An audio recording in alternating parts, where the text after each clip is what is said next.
In this video, I'm going to be sharing some tips and tricks on how to become a successful hairstylist. First things first, it's important to have a strong work ethic. Being a hairstylist requires long hours on your feet, so you need to be dedicated and hardworking.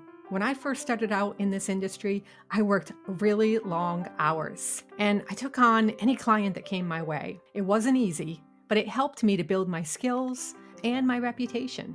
So another key to success is staying up to date with the latest trends and techniques.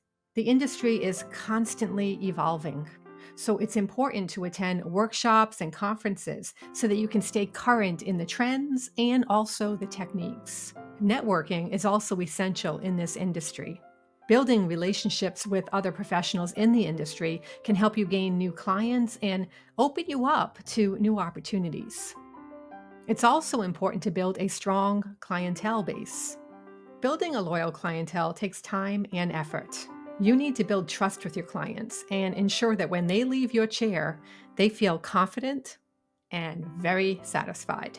Finally, it's important to have a positive attitude. A positive attitude goes a long way in this industry.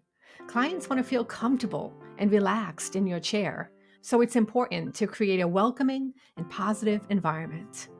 So there you have it, some tips to help you be successful as a hairstylist. Remember, it takes time, hard work, and dedication to make it in this very competitive industry. I appreciate that you're here with me right now and you watched this video. And if you found this video to be helpful, please like it and subscribe to my channel. It really helps with the algorithm here on YouTube. Thanks so much. Until the next video.